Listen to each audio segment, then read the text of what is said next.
Technology permeates our daily lives. In the last few years alone, technology has radically redefined how we work, communicate, and live. The technology industry has had profound consequences, both economic and social, for its workers and the regions where they operate. And we are calling it iPhone. These consequences are present in California, home of technological Emerald City, Silicon Valley. A state of staggering wealth, USA Today declared that California alone had the 5th largest economy in the world in 2018. California also deals with staggering poverty, with the highest poverty rate in the United States, according to the Sacramento Bee. This documentary seeks to explain how California's technology industry can be both bane and blessing for the state's society and economy. Like all great things, the successes of the Silicon Valley didn't happen overnight. What is now deemed by many the center of the tech world was once nothing more than a small port. According to Business Insider, it took over 100 years for the valley to become the powerhouse it is today. The area became a hub of the early telegraph and radio industries in the late 1800s and soon, in 1909, became home to one of the United States' first radio stations. The growing success didn't stop there. The Ames Research Center was founded in the area in 1939 as a laboratory for the National Advisory Committee for Aeronautics, the predecessor to NASA. The center went on to become home to the world's largest wind tunnel in 1949. Talk about blowing away the competition. These, amongst countless other technological advances like the invention of the silicon chip at Fairchild Semiconductor and the development of the microprocessor at Intel, propelled the technology industry forward over the course of many years. Of course, in more recent years, the Valley has become home to many of the companies we know today. With booming companies like Twitter, eBay, Tesla, and Uber, amongst many others, it's no wonder the Valley has been unanimously deemed the center of the computer industry.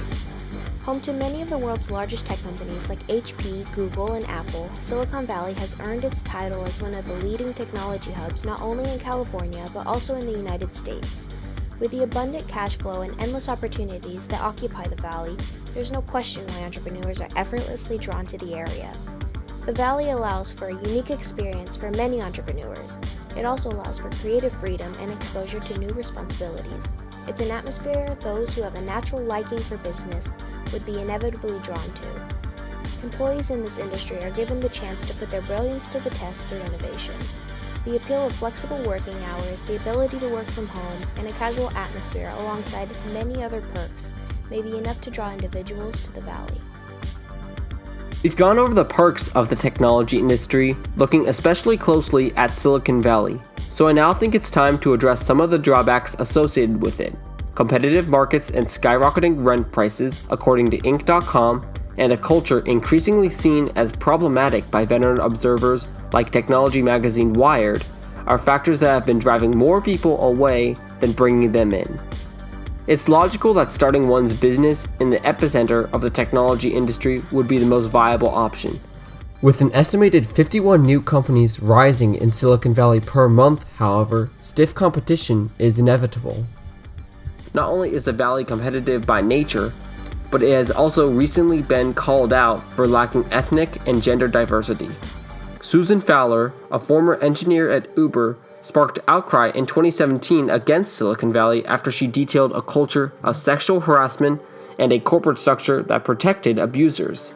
Since then, industry leaders like Google have come under increasing criticism for how they handle harassment, race, and other issues. In a time when cultural and racial issues and #MeToo are dominating societal discussion, it makes sense that a perception of a lack of progress on these issues is detrimental to the Valley. These issues, along with rising living and startup costs in the area, which make it harder for new companies to effectively compete, are all drawbacks to Silicon Valley.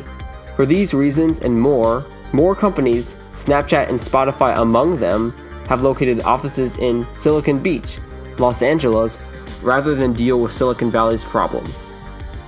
With each thriving industry comes a sort of cost, an opportunity cost. This trade-off is no different when it comes to the tech industry. In order to produce, maintain, and develop what we now know as the technology industry, communities had to sacrifice something of their own. They forfeited their farming and agricultural lifestyles to support and help evolve the industry we know and love today, for nothing comes without a price. Have you ever thought of starting your own business? If so, perhaps you, like many other entrepreneurs, were drawn to the lure of the Valley. It is the epicenter of the tech industry in California, so it makes sense. However, it is very important that one proceeds with caution when starting a business in Silicon Valley. An article by thebalancecareers.com explains the hardships that new businesses face in this ever-growing industry. Because of the competitive market and the race to keep up with trends in the industry, the workload is heavy. Employees must be extremely dedicated to their work. The around-the-clock hours may push some people away. Job stability is also not guaranteed. In fact, recent research conducted by UC Berkeley and Stanford, along with other contributors, suggests that 90% of startups fail within the first 3 years. Entrepreneurs must proceed with caution. Another drawback is that trends often draw the attention of investors. This attraction may seem like a good thing, but it is important to note that trendy businesses are even more competitive, and if an entrepreneur starts up a business that isn't trending at that moment in time, the likelihood of getting investors drops significantly. Odds which may not favor success. You can draw hope from success within Silicon Valley. Where would the world be without technological powerhouses as Google, HP, or Apple? With a great idea, an admirable work ethic, and just a little luck, any new business could be the next Apple. One undeniable aspect of the rise of the technology industry in California and Silicon Valley, LA, and beyond is gentrification. Gentrification is the process of renovating deteriorated urban neighborhoods to fit a more sophisticated taste.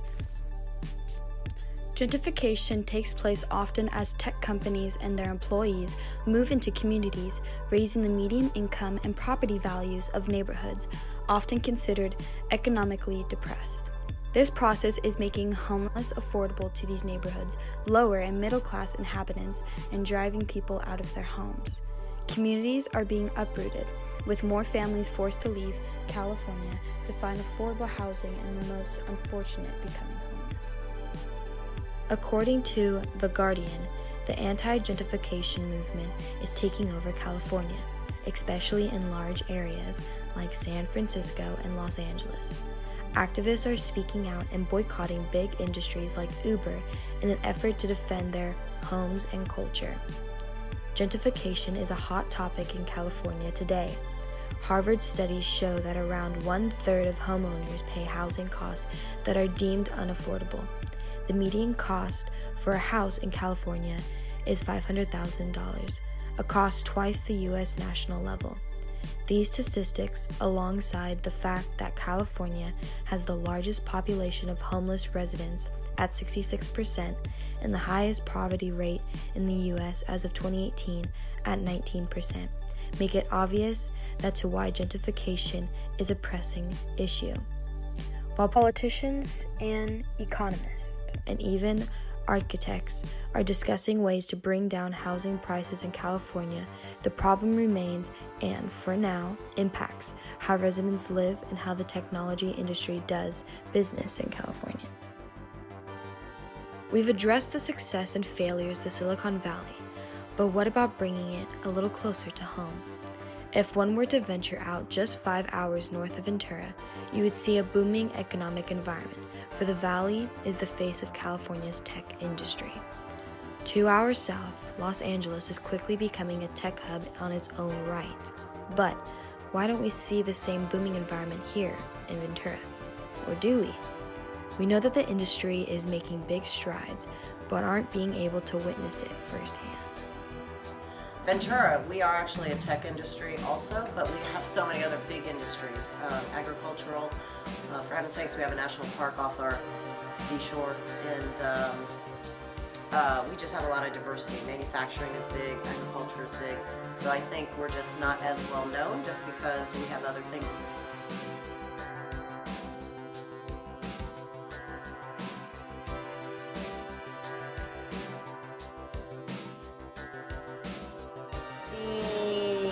Opportunities in the tech industry are pretty much endless. Everything from programming, data analytics. There isn't an industry out there that doesn't use technology. As a teacher, I feel like everybody has to learn not to be afraid of technology, using the computer, learning a new application, jumping in, and I definitely think everybody should learn how to code, even just a little bit. It ebbs that fear of what computer science is, because everybody can do it. Absolutely believe that we should all be pursuing something in STEM: science, technology, engineering, mathematics. Everything's applied. There isn't an industry out there. Heavens, you can even see our most recent fact sheet for the county. Everything uses technology, everything uses data, everything uses computers, and I can't imagine more fun jobs than those that are in STEM.